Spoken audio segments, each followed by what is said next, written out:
اعوذ باللہ من الشیطان الرجیم۔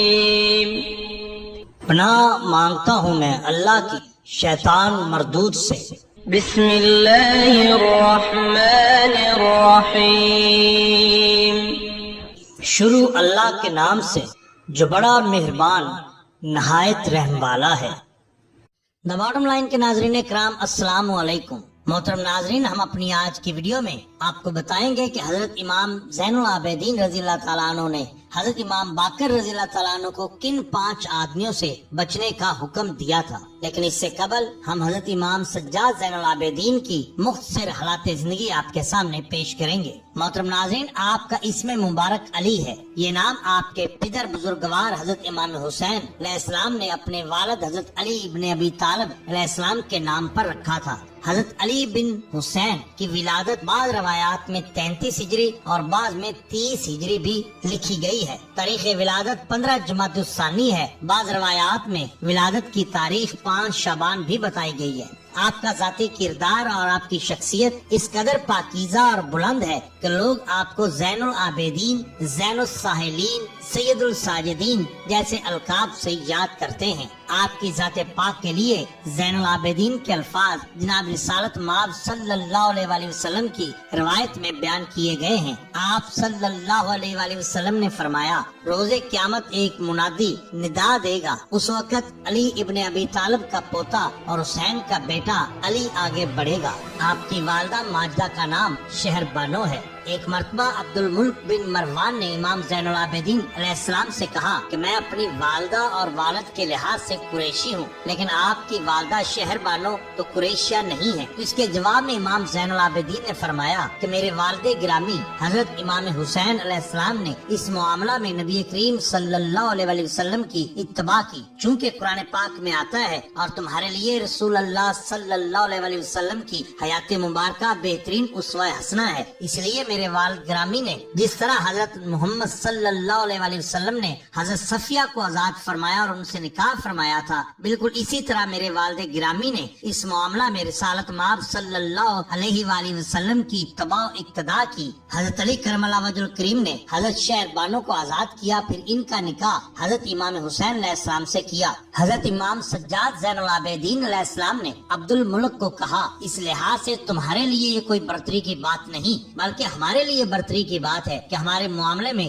اتباع رسول صلی اللہ علیہ وآلہ وسلم ہے۔ حضرت امام محمد باقر علیہ السلام فرماتے ہیں کہ میرے والد حضرت علی بن حسین کثرت سے سجدہ کیا کرتے تھے۔ جب کوئی نعمت خداوندی یاد آ جاتی فوراً سجدہ فرماتے، جب کوئی خوف یا اندیشہ دور ہوتا تو سجدہ کرتے، جب کسی کے مکر سے نجات ملتی تو سجدہ کرتے، کسی ناخوشگوار خبر کو سنتے تو سجدہ بجا لاتے، جب دوران تلاوت کسی ایسی آیت پر پہنچ جاتے جہاں واجب یا سنتی سجدہ ہوتا تو سجدہ فرماتے، جب 2 شخصوں میں صلح کراتے تو سجدہ شکر ادا کرتے۔ یہی وجہ ہے کہ آپ سجاد اور سید الساجدین کے القاب سے معصوم کیے گئے۔ کہا جاتا ہے کہ ایک بار آپ کے گھر میں آگ لگ گئی، آپ اس وقت سجدہ میں تھے، لوگ آگ کا غل مچاتے ہوئے دوڑے، لیکن حضرت سجاد زین العابدین نے سجدہ سے سر نہ اٹھایا، یہاں تک کہ آگ بجھا دی گئی۔ کسی نے کہا، آپ کو آگ لگنے کی خبر بھی نہ ہوئی، آخر کس چیز نے آپ کو بے نیاز کیا؟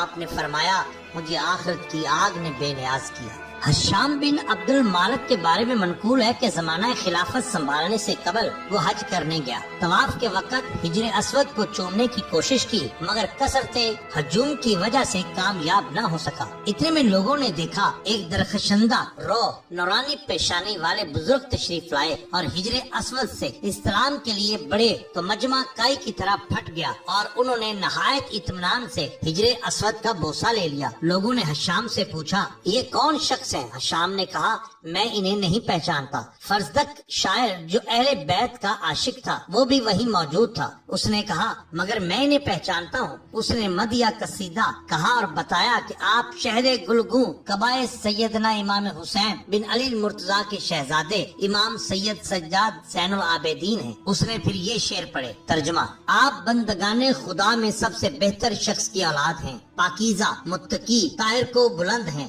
بتہا ان کے نشان قدم سے آشنا ہے، بیت اللہ اور حل و حرم سب انہیں پہچانتے ہیں۔ مدینہ منورہ کے بہت سے باشندے ایسے تھے جنہیں اپنے معاش کے بارے میں خود کچھ معلوم نہیں تھا کہ وہ کہاں سے آ رہا ہے۔ کچھ لوگ حضرت امام زین العابدین علیہ السلام کو سخی خیال نہیں کرتے تھے، مگر جب حضرت سجاد زین العابدین کا انتقال ہوا اور لوگوں کے گھر ان کی روزی نہ پہنچی، اس وقت یہ راز کھلا کہ رات کی تاریکی میں آپ ان غربا کے گھر معاش پہنچا دیا کرتے تھے، اور ایسے مکانوں کی تعداد 100 کے قریب ہے۔ آپ کے شہزادے امام باقر علیہ السلام نے فرمایا کہ میرے والد گرامی نے مجھے 5 آدمیوں سے بچنے کی وصیت کی۔ فرمایا کہ نہ ان کے پاس بیٹھنا، نہ ان سے دوستی کرنا، نہ ان کے ہمراہ سفر کرنا۔ ان میں ایک ہے بدکار فاسق، کیونکہ وہ ایک لقمہ یا اس سے بھی کم میں تجھے بیچ دے گا۔ 2 جھوٹا، کیونکہ وہ فریب نظر اور شراب کی طرح ہے، قریب کو دور کر دے گا اور دور کو نزدیک بنا دے گا۔ احمق، جو تجھے فائدہ پہنچانا چاہے گا مگر اپنی بے وقوفی سے تجھے نقصان پہنچا دے گا۔ کہا جاتا ہے کہ عقل مند دشمن بے وقوف دوست سے بہتر ہوتا ہے۔ قاطع رحم یعنی رشتہ داروں سے تعلقات کاٹنے والا، اسے میں نے قرآن مجید میں 3 مقام پر ملعون پایا۔ کسی نے آپ کی شان میں افطرا کیا تو آپ نے فرمایا اگر میں واقعی ایسا ہوں جیسا تو نے بیان کیا تو رب تعالیٰ سے معافی چاہتا ہوں، اور اگر ایسا نہیں تو اللہ تجھے معاف کرے۔ یہ خلق عالی دیکھ کر اس نے آپ سے معافی مانگی اور سر مبارک کا بوسہ لیا، کچھ کہنے لگا آپ پر میں قربان ہو جاؤں، یقیناً آپ ویسے نہیں جیسے میں نے کہا، اس خطا کے لیے میرے لیے حق میں دعائے مغفرت فرما دیے۔ آپ نے فوراً دعا فرمائی اے اللہ اسے معاف فرما دے۔ حافظ ابن کثیر لکھتے ہیں کہ امام زین العابدین علیہ السلام کی وفات 94 ہجری ہے۔ ابن صباغ مالکی نے لکھا ہے کہ امام زین العابدین کو ولید بن عبد الملک نے زہر دلوایا تھا، جس کی وجہ سے آپ کی وفات ہوئی۔ آپ کی کل عمر شریف 57 سال تھی اور وفات کا دن 18 محرم ہے۔ بعض نے کہا کہ 25 محرم ہے۔ آپ کو جنت البقیع میں دفن کیا گیا۔